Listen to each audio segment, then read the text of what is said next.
My name is Brian Wish. I'm an entrepreneur, CEO, and pathfinder. If I've learned anything in life, it's that self-discovery is a critical part of living intentionally, building meaningful relationships, and achieving the future we see for ourselves. In July of 2021, I sold all my possessions, headed west, and began a quest to live a fuller and more meaningful life. The experience helped me truly understand the power of a single moment. And through my conversations with leaders from all walks of life, I've seen how that one phone call, heartbreak, diagnosis, or lost job can transform the entire course of our lives. In this podcast, I sit down with entrepreneurs, influencers, and experts across industries to talk through the events that changed everything.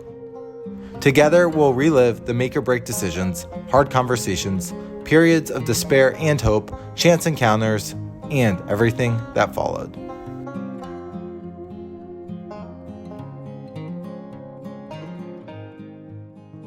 Jeff, welcome to the One Away Show. Great to be with you, Brian. Great to be with you as well. So Jeff, what is the one away moment that you want to share with us today?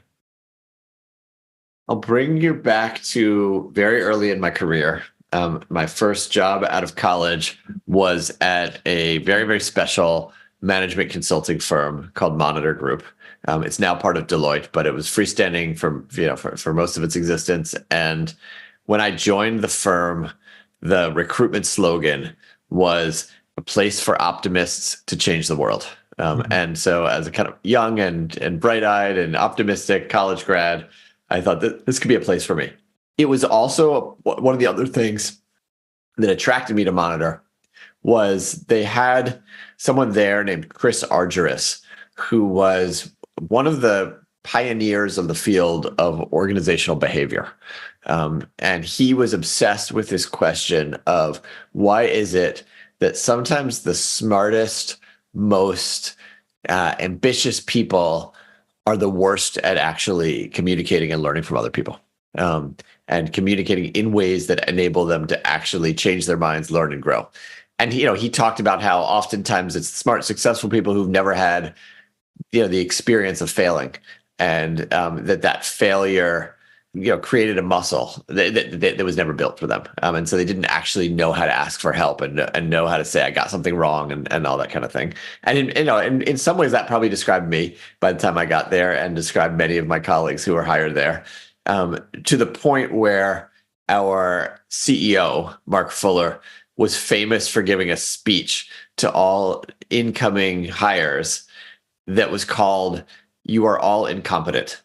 And he would sit us down and he would basically tell us, you're incompetent. And we were all kind of shocked because here we were, like we thought we were, overachievers and doing well. And then this guy who just hired us for our very first job is telling us how incompetent we are. But he did that to basically normalize failure. And he did that to say to us, of course you're incompetent. You've never done this job before. How could you be competent? Why would you be competent? I hired you because I think you're capable and you can learn, but you're incompetent at doing the actual job I hired you for. And you're going to, your job is to become competent at it. And that just kind of changed everything for so many of us. About a year or two into my time at Monitor, I had the opportunity to actually start working with Chris Argyris, the professor I mentioned earlier. And he had everyone do this interesting exercise where he said, I want to help you get better at having challenging conversations. And to do that, we're going to take a look at one of your past conversations. And so I want you to take out a piece of paper, draw a line down the middle of the piece of paper. And on the right-hand side, I want you to tell me everything that happened in the conversation as if it was the script of a play. So I said this, she said this, I said this, and just kind of write out what you said. And in the left-hand column, I want you to tell me all of your unspoken thoughts and feelings that you've never actually said out loud in the conversation, but that were going on in your mind. And I would say this is zeroing in on the moment for me, because at that moment in time, I first of all became aware of the fact that I've got this whole story running through my head that I'm actually not saying to the other person, and what's going on with that, and maybe it's coming out anyways, and maybe that and what's the impact of not saying it. And by the way, when I look at that story, it's kind of a toxic story. Like I'm right, they're wrong. What a jerk that, all that kind of stuff. And just, it was essentially holding up a mirror to all the things that I think and feel and don't say to the other people. And if you strip away all the junk that, that's in there, there were some important things that the other person never found out from me.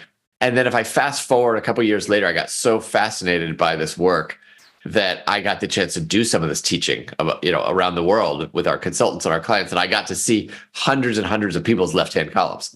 And it was like basically getting X-ray vision into what people's unspoken, their thought, what they think and feel. And again, if you stripped away all of the kind of junk and crap and sort of, the in the moment emotional reactions, what I realized is that there's like a treasure trove of information that, just like myself, people are not telling each other. Like, here's the reason why your plan's going to fail, or here's why you always demotivate us as a team, or here's the impact that you have no idea that you're having, or here's an amazing idea for how you could just make a small pivot that could change everything.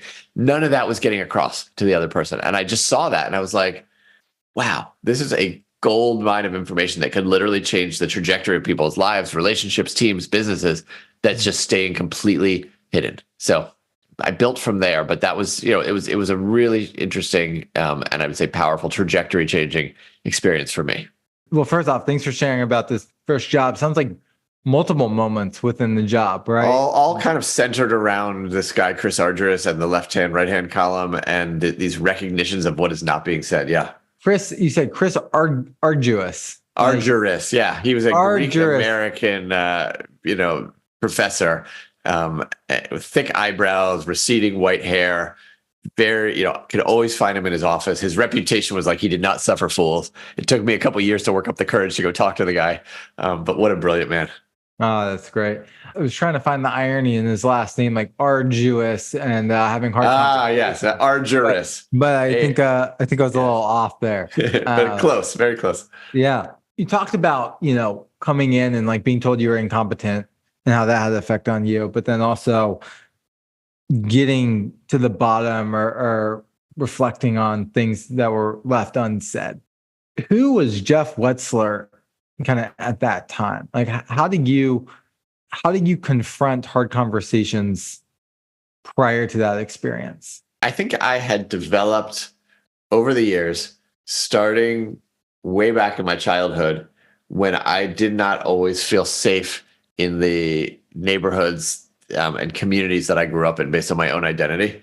I had developed a number of muscles that led me to keep a lot more unspoken than I realized, to not announce my opinions or my disagreements or my reactions to other people, but to find very skillful ways to sort of navigate through without totally betraying myself, but also without totally letting people know. Well, another part of who I was that I grew up as a childhood magician. I used to do magic shows at birthday parties and bar mitzvahs and all these different things. And when you're a magician, you basically keep your cards close to the vest, literally. You don't totally tell people what's going on behind the curtain. And so I had developed all these kinds of sort of habits and routines and muscles. And I do remember sort of early at that time when I was, at Monitor, one of my friends and colleagues said to me, "Jeff, you've got this kind of funny way where I'll have a conversation with you." By the way, do people swear on this podcast? Yeah, you can say whatever you'd like. He said to me, "Jeff, sometimes I have a conversation with you, and I walk away, and I first think to myself, that was a nice conversation I had with Jeff, and then I think to myself, wait a minute, I think Jeff told me to fuck off. Did he tell me to fuck off?" And I think he did tell me to fuck. And so it was it was sort of, I developed a set of ways of engaging with people that were not always the most direct, but that still sort of helped me navigate, but kept a lot of stuff unspoken. And after I saw all of those other people's left-hand columns where I realized all the things they were keeping unspoken too, I realized I'm not alone. There's a lot of people in this world who keep a lot of shit unspoken. And it comes at a cost to them and the other person and their relationships. Interesting. Yeah, it's I think to get that insight. How old were you when you entered this job? Just out of college, so early mid-20s. You were learning some really hard things at a young age. Life teaches you usually later. Yes. It's interesting how it sounds like you built up an arsenal of habits to maybe protect yourself or put layers around yourself to maybe not ask for help or not confront things head on prior to that job. It sounds like you spent time like intentionally not confronting things head on. You were walked into this job and you were like, hey, here's this whole new way to do things at this company. And, for your life, take it for what it's worth. Yes. What about that was so eye-opening or impactful to you? I mean, it's clearly has stayed with you to this day, and we're Yeah. talking about it now. Like, why that moment in time for you was so significant? I think some of it is that I had never realized that there was a science to how humans act and interact in that way before, and that science was so directly connected to results that I either got or didn't get. Decisions being made, productivity, the rate of learning, like all of that. I was like, wow, this is just fascinating to me.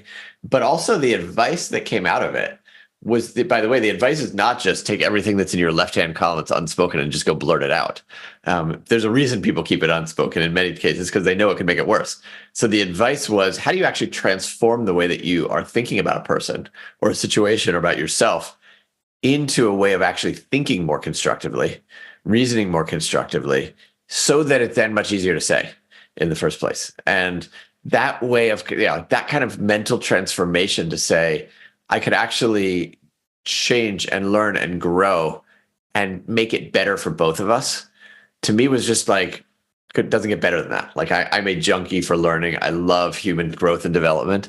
And so when I saw that that was possible, and no one had ever like pointed that out, even despite the fact that I had like studied psychology academically, like this was such a much more practical and concrete way of applying that kind of stuff that I found really powerful. And then when I saw that it wasn't just useful for me, but I could see other people saying, holy shit, this changed my life. This changed my marriage. This changed my relationship with my kids. I was like, this is incredible. We're onto something here. I mean, I think a lot of people too, just to build on this, they prolong pain by not kind of stepping in and confronting things head on, and things build up and they're layered. Resentments and It's kind of pain either way, pain of the kind of hard conversation or, confrontational events that happen sooner because you get in front of it and then feel so good after, even though, it might be hard in the short term, or just you breed on to, breed the resentment because you hold on to things for too long. And I think the vast majority of us hold on to it for too long. And that is how resentments build up. That's how marriages end. That's how fault lines fracture organizations. That's how mergers and joint ventures fail. Is people don't know how to do this. Why do you think so many people hold on to hard conversations for so long? Like, what is it about the fear, things of people kind of confronting tough things in their life? I think you just put your finger on it. First of all, fear. Like fear of the impact of doing that. People are afraid, like if someone else has something in their left-hand column or they're unspoken that they need to tell me, but they're not telling me, they could be afraid that it's going to put tension in our relationship, that they could care a lot about me and feel like it's going to hurt me. They could fear that I have power over them and that I'm going to then somehow like take it out on them if they do that. So all of that kind of fear of the impact is a big part of it.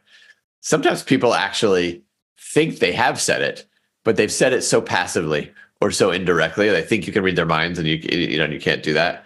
Sometimes people are just like exhausted, and it's just easier and faster, at least in the short term, to keep their mouth shut and not say anything.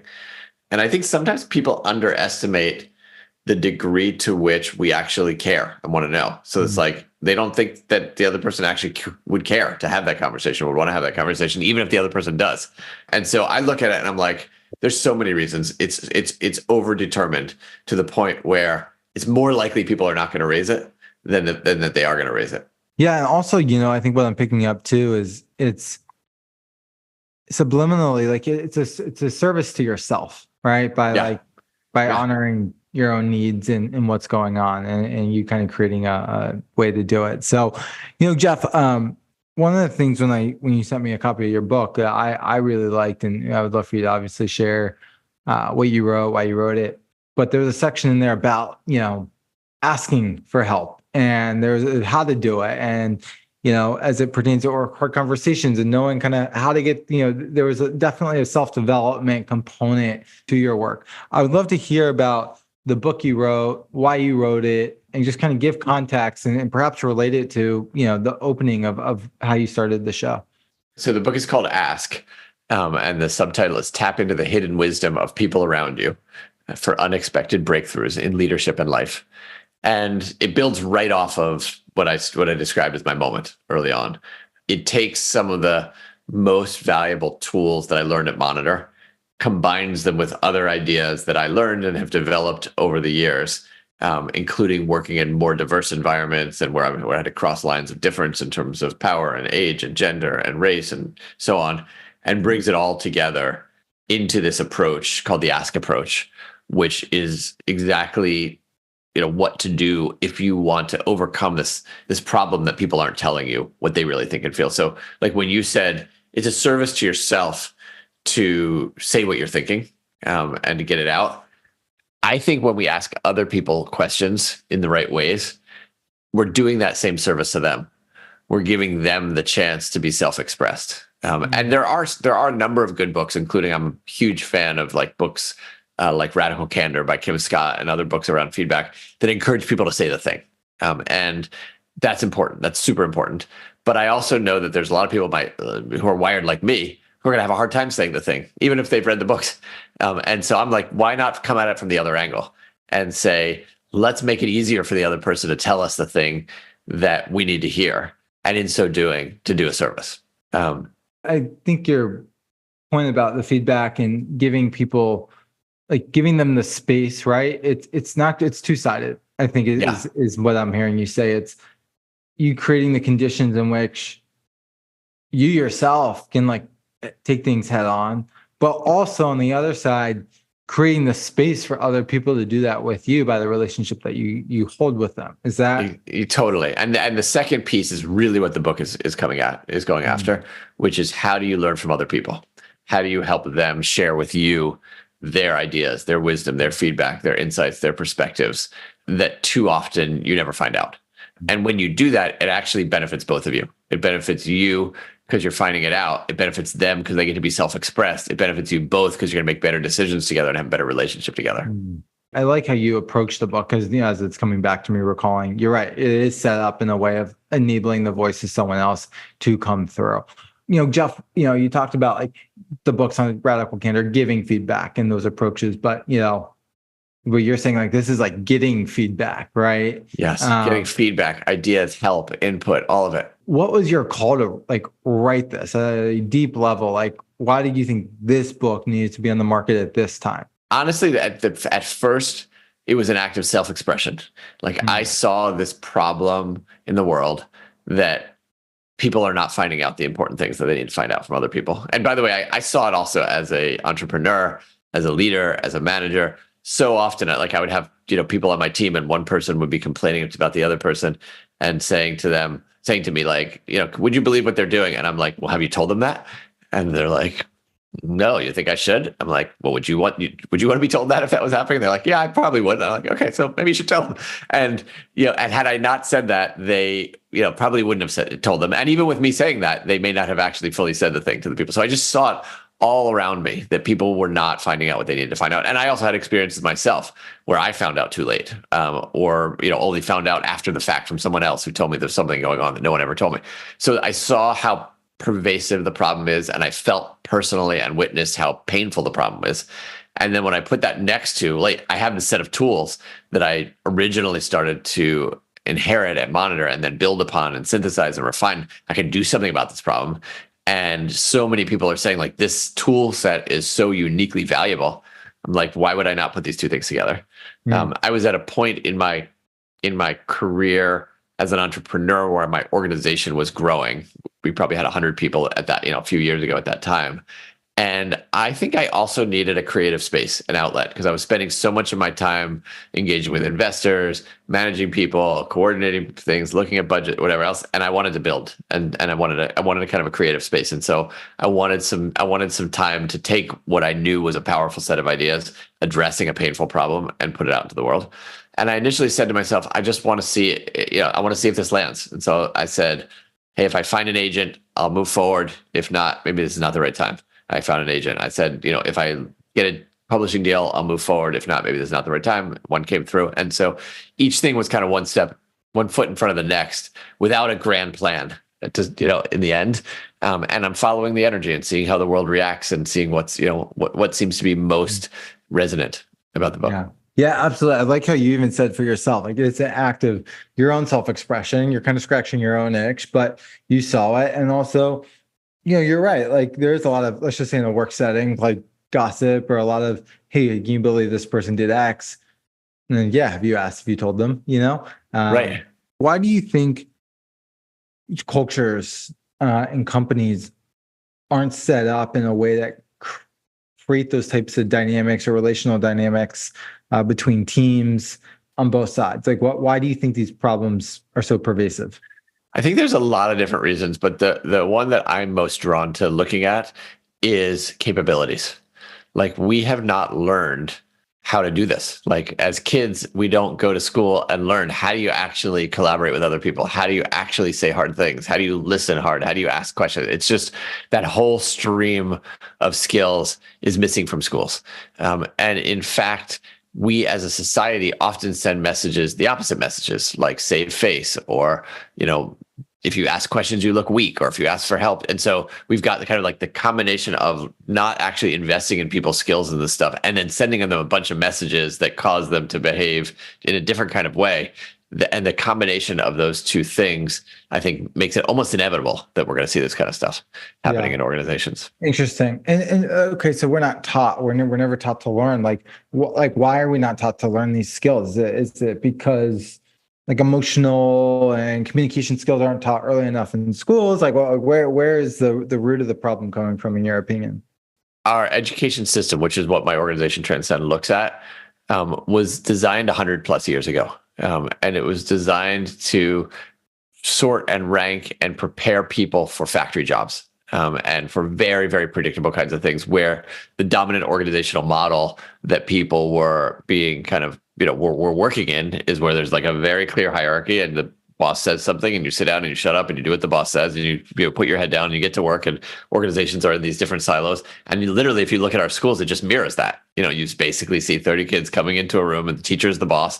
The teacher's job is to tell them what to do. The kid's job is to sit down and shut up and learn. And so our entire education paradigm is not a paradigm of how do we actually collaborate? How do we teach people to use their voice? How do we teach people to listen? It's still this kind of like, factory industrial model of education. So my organization Transcend is trying to completely turn that on its head. But right now we still have generations of people who've gone through the factory model of education, and then they've become the bosses who've essentially reinforced this. Got it. So, you're looking at things what it sounds like a very systemic level, right? Of how things have been done for generations, decades, how like we design the education system at large. And so what you're saying is because of the way we've designed this system, it's created habits more or less that are unhealthy, right? From a communication and, let's just say, workplace, trust, feedback perspective. Thus, we find ourselves in this predicament of we're not taught the skills, and the skills aren't enforced to really create, let's just say, healthy relationships, dialogue, conversations, cultures, because of the byproduct of our environment. Yeah, and imagine what would be possible if it was. Like, if kids, and there are schools that we have the privilege to work with, but like, imagine if kids actually had the opportunity to learn how to express what they think and feel, and ask each other questions, and really kind of like engage together in a deep way. What would be possible on the other side of that? What would be possible if we had generations of people who knew how to do that, who valued that, who prized doing that? What kinds of organizations would they build? What kinds of problems would they tackle in the world? How would some of the biggest polarization that we see in society be different at the moment? At what age do you think kids are ready to learn those skills? I think from the very youngest ages. And in fact, what's interesting is that if we take the skill of asking questions, kids are almost born with some version of that skill. If you look at the studies of kids and asking questions, kids are some of the most curious people there are. By the time kids are 4, they are asking on average almost 400 questions a day. 400 questions a day. And it's everything from why is this guy blue, to why do we have chins, to like, when can I mow the lawn, to like all the different kinds of things like that. But they're also asking questions like, why does she do that, and where, and like, why can't this? And it's just amazing. We kind of beat it out of them. Like, by the time they start going to school, if you look at the number of questions they ask in school versus at home, it's dramatically less in school. By the time they're in high school, they're asking like 1 or 2 questions a day. It's like devastating to see how much, but parents get tired of the questions. Societal norms say like all kinds of bad things about curiosity. And then teachers basically are told, like, your job is to get the kids to say the right answer back to you, not to generate new questions. That's disruptive. And so all of those things come together. And so I would say, like, it's actually about taking the original curiosity that kids have and just fanning the flames of that thing, and then helping give them some language around, like, what are you naturally curious about? What are some different ways you could ask that question? And there's a couple organizations who are beginning to do that, which I'm very excited to see. And we have a long way to go. That makes total sense to me. One of, as you were talking, I mean, it seems that it's so near a vision level to you, a future world. I mean, if you're saying kids should be asking these questions or the opportunity to learn these skills at such a young age and develop these behaviors. And also, it seems like it's giving you a vision into what the future world so clearly can look like, right? And how the education system could be reformed and changed. So I'm curious, how are you working with schools or education systems on an individual level? And what do, like, take me out like 20, 30 years from now, like, what do you see for this maybe country or world different than today? That's a big question. That's a big question. And then I'll come back to how we're working to make that possible. My organization, Transcend, we are basically dreaming of a world where the biggest, most important, intractable problems that our entire globe faces, climate, healthcare, poverty, you name it, are tackled by the kids who are in school today, are solved by the kids, by the leaders that get developed in schools. And so we are envisioning and working towards learning environments that today give kids chances to practice doing that very thing, to finding problems, to taking up the agency that they have to actually tackle those problems, to working together and working not just inside their own schools, but with employers and community-based organizations and kids around the world to actually learn how to collaborate. So that by the time they have, quote, graduated from school, they've done the thing. They've had practice actually with all of those different kinds of skills of setting goals and working with other people and making mistakes and picking themselves up, and not at the exclusion of understanding how to read or knowing history and all that kind of stuff, because that's the foundation that you need to draw on to do this kind of work. But that we're basically creating people who can personally thrive in the world, but also transform the world around them as well. And we do that in a way that, to your question, we call it community-based design. So we don't believe there's one single answer that will replace the factory model of school today. We think the answer lies in communities. And this is actually comes right back to question asking, which is that we've developed a process of design that asks the community, what do you want? What are the assets that you have in your community that you can build on? What do you want to be producing in your graduates? What's your vision for school? And we don't put all the work on the shoulders of communities who don't have time to build everything. We expose them to models that they can get inspired by. We expose them to kits that they can pull from and they can adapt from. And we help them bring the best of their local wisdom with learning science and expertise and existing models to come up with the right answer for their community. Got it. Yeah, I think as you were talking, right, it seems like you said it's a community-based approach. It's so evident to me. It's a very holistic. You're bringing in multiple stakeholders, right, and you're designing off the things that they want, which makes a lot of sense. Like, you aren't going to replace this all just kind of black and white, but it's going to take multiple people coming together to do things differently for the community and let those ripple effects kind of happen outwardly. Exactly. Not to go too off topic. Are you familiar with blue zones? You mean where people live for really long? Yeah. So I would say mildly familiar with them. Yeah.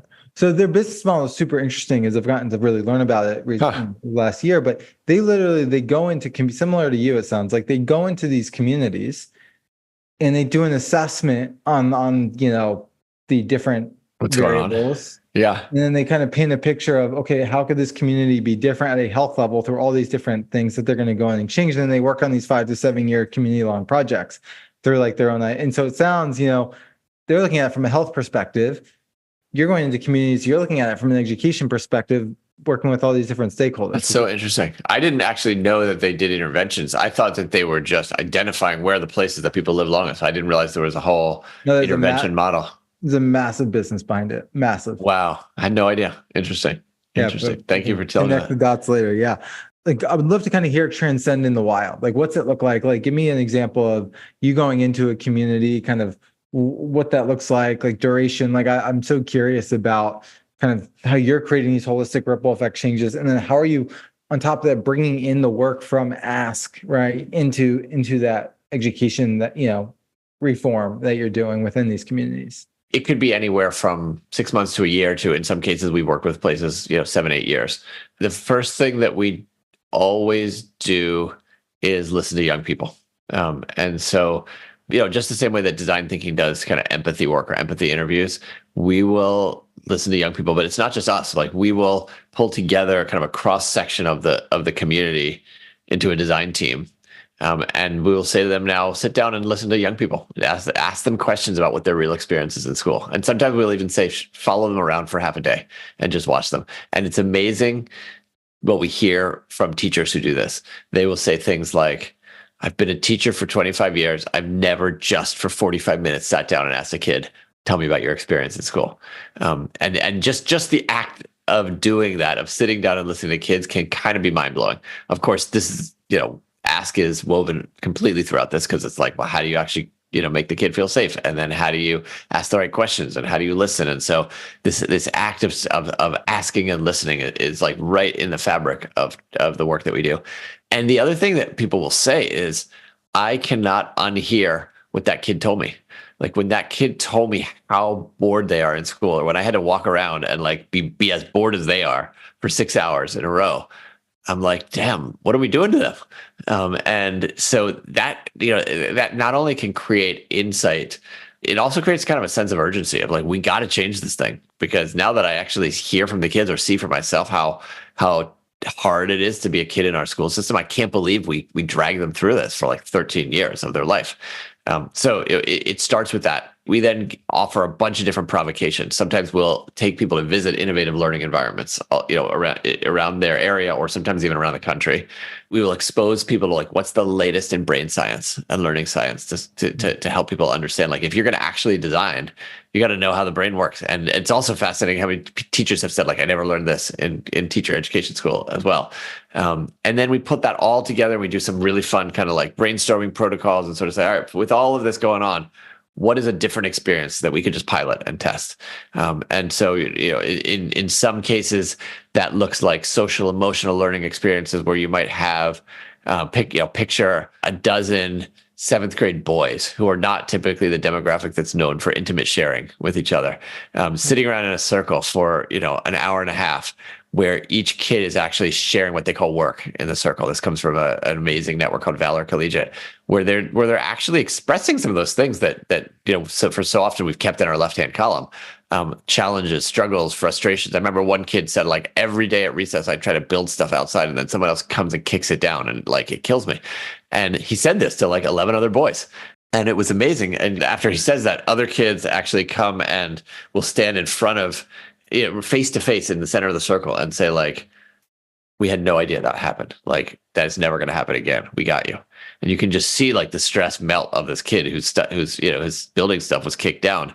And imagine if that hadn't happened. Like, that's where we get kids who come back to school with guns and do terrible things. And that's where we get kids who are suicidal. And that's where we get kids who are lonely, whatever. But when you can actually teach them the skills to express what they're dealing with and what they're struggling with, and then also respond to one another, I think most adults don't have those kinds of skills. So sometimes it goes in that direction. Sometimes it goes in the direction of kids doing like really powerful project-based learning, where they go out into their community and they find what the problems are, and they interview people in their community, and then they actually go tackle problems like, what are we going to do with all the garbage, or how are we going to, have clean energy in our community, or how are we going to make our community not a food desert? And they literally come up with real solutions.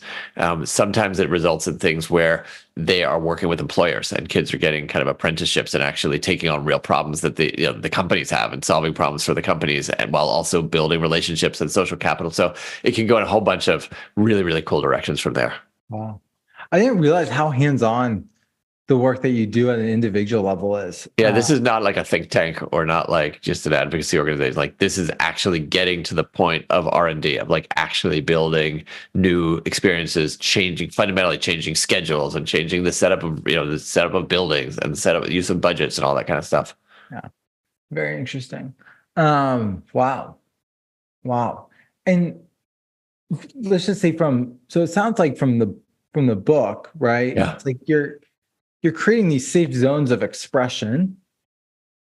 And when you're going into these communities and you're working with, say, kids or younger individuals, you're giving them that forum and that space to open up, to express. And then my question to you is, what's the communication to the families after and the parents once you're kind of working with the kids? I'm really curious about that and kind of those kids' development. How are you tracking that or measuring that? Well, the communication with the families is actually part of the design process itself. So families, parents, other caregivers are literally on the design team. So they're not just kind of like the recipients. They are coming up with what the ideas are, and they're letting us know what's working. And we survey parents just the same way we survey kids, and so their voice is at the table. And then a lot of the design structures involve family communication at a totally different level. Like I've been a parent in public schools for the last 12, 13 years. My son just graduated. The typical experience of a parent in public school is basically being kept at arm's length. Like your job is to drop the kid off. You can look at the report card. Maybe you'll get a 10-minute parent-teacher conference once a year, and it's like, we got it from here. And I just think that's leaving so much on the table in terms of value. There's so much love that parents have for kids and so much ways that they want to help and be a part of the process. And the factory model of school is not designed to take advantage of that. So I remember one of our earliest projects, we designed this structure called Dream Teams, where every kid, literally starting in kindergarten, would compose their dream team. And that it could include, a parent or two, or an uncle or a grandmother, or a pastor from their church, or a soccer coach. And it'd be, somewhere between 3 and 6 people. And the purpose of the dream team was to essentially help that kid articulate their dreams, catch them when they fall, convert their dreams into goals, convert their goals into plans, and hold them accountable for it. So it's almost like every kid is developing a kitchen cabinet. And they would meet 4 times a year. And they would literally, the kid would literally make a presentation to their dream team and say, here are my dreams, here are my goals for this quarter of school. Here's what I did well. Here's what I think I can learn. Here's the help that I need from you. And all of a sudden, all of this human capital, all of this love in a kid's life that otherwise was basically shuttered out of school is now a partner to that kid and a partner to the teacher in motivating that kid as well. So when we can get designs like that, I'm like, well, you have just like exponentially increased the number of adults who are educating this kid while taking pressure off of teachers. We've never talked so in depth about your work with these kids, but I'm just thinking about, maybe you're giving me a much deeper appreciation for my own mother and kind of how she raised me and the way she sought to get me help. And, what did she do? Well, to get me help, or what did you think about in terms of how she raised you and all that? Well, so whenever I was a more expressive kid, and my parents got divorced, and so there was more I would say emotional support early as we navigated the family through it all.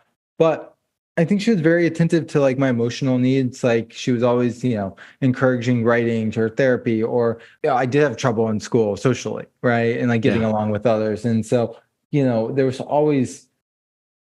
One of the things I did was I got biofeedback therapy, where it's controlled my brainwaves because my theta waves were so high and I was so impulsive. My team would probably tell you that it's similar today. I should probably go back. But that also has led to a lot of positive things. But she was always so supportive in, let's say, getting me the help and making sure it was okay for me to speak up and ask for help, which is why when you sent me your book, I resonated so much with it because it just felt true to me and what I experienced, but also conversely, right? It is so rare for people at a young age and older age to know that it's okay to ask for help. And I hear it all the time. I've probably taken it for granted in my own life, right? How accessible help always was to me because of it was normalized. I didn't realize the depths or the layers in which you went in an individual's life with the work you do. So I think that's fascinating. And I can see more clearly now from where we started the show to Transcend to the book, how the dots connect to be there should be vocabulary and language and deeper text around this so that other people can experience this in their own lives. Exactly. Yeah. And thank you for sharing about your childhood too. That was really interesting. It's good to get to know you better too. Yeah, well, it's about you, but I do resonate. It's about asking questions, so it's that's all, right. It's all, question. Yeah. Jeff, the book's been out a couple months. You've I mean, I feel like I've seen it all over beyond just coming from you. Take me down like 3 to 5 years out. Like where's Jeff on this journey of getting the message out there on behalf of himself and the organization? Like what is the future kind of as you see the impact that you're having on the world? I would say, I mean, honestly, I would say for the first time in my career, I don't exactly know. I'm going to let it be emergent. I'm shifting my role at Transcend. So actually, as of yesterday, I stepped down as co-CEO of the organization. My partner Elon is solo CEO of the organization. I get to play a really cool role at Transcend, which is to think about what's around the corner for us. So I'm thinking about things like how does Transcend explore the international context and what's going on around the world, and how do we think about other segments of schoolers that we haven't served yet, like homeschoolers and micro schools and pods and different things like that. And what are other ways to really maximize the value of our assets and our organization and all that kind of thing. So I'm very privileged to be able to explore it in the Transcend space. And I've also said to my team and my board and others at Transcend, like, I'm really passionate about the work of the book. And as we've talked about, there's a lot of intersections between the two as well. And so I'm excited to get the book out in as many hands as possible. I'm excited to work with organizations that want to really use the book to make a difference in their results, in their culture, in their learning and development, in their relationships. I'm excited to infuse the ask approach into organizations, into schools and communities, if there's desire for that as well. And it's going to be the next 6, 12, 18 months, I think is going to be a time of testing and experimentation and learning and iteration. And I have faith that the path or paths will unfold in front of me as I listen and learn and receive kind of feedback from everyone who's encountering these different ideas. I love the impact that you want to have. It seems like you're moving in more into this like chief innovation officer role. Yeah. And you get to kind of broadcast your ideas more loudly and get the weight of the business maybe day to day off your hands, which I'm sure will be exactly. Is it maybe sometimes every CEO's dream? I'm grateful to my partner Elon, who is ready and has the passion for wrapping his arms around the whole operation and driving it forward. Yeah. So that's awesome. Congratulations on this, let's say, moment in time and thank you. Transition. I'm sure you'll be asking people for help as well. 100%, including yourself. Yeah, that's right. I mean, I'm here to broadcast your message on this show and try and put you in touch with others on this journey as well, so you can optimize. Thank you. So thank you, Jeff. What's one thing that you want to share or express in this container that you have not touched on that you think would be important for the audience to know? I mean, I think I would just maybe underscore the message that for each of you and for all of us, myself included, the thing we most need, the answer to our most pressing challenges is so often right under our noses. Like, it's right there. Like it's not that hard to get the insights and answers that we need. And that with a little bit of learning, on how to ask and how to ask in the right ways, we can actually unlock some pretty fascinating breakthroughs. And I would just say, like, you can do it. Any individual person can do it. This is not like a magical superpower that only some people have. Like, anyone can build that superpower. Your team can build it. Your organization can build it. And I am just here for seeing that kind of learning happen. It's been great. I feel like I've unlocked a different Jeff than I've known previously and learned a lot more. Thank you for your good questions. Yeah. I had a lot of weight on me to make sure I had good questions. You did it well. Given the importance you place on good questions. Jeff, where can people find you, buy the book, have you come talk? What's the best place to get in front of you? I mean, I love to connect with people directly on LinkedIn. So feel free to just connect with me on LinkedIn. The book also has a website, askapproach.com, and you can find everything you need about the book, including where to order it and all of that, at askapproach.com. And then Transcend, which we've talked a lot about, has a website called transcendeducation.org. So if you're interested in that part of our conversation, I would check out Transcend. I will be sure we put that in the notes and get that thoughtfully out there. Jeff, thanks so much for coming on. Congratulations on the last couple months in your transition. Thank you, Brian. Thank you. Looking forward to following along. Great to talk with you. Thank you for joining me on the One Away Show. If you enjoyed this episode as much as I did, please leave a review and follow us on Apple Podcasts or Spotify. Have a one-away moment you'd like to share? Follow me on Twitter or Instagram at BrianWish_, or reach out to me on LinkedIn and tell me about the moment that altered your life. The One Away Show is produced by Arcbound, a company dedicated to helping entrepreneurs, experts, and visionaries launch authentic personal brands. From message development to podcast production, social media content generation, and book writing, we work with you to create your arc.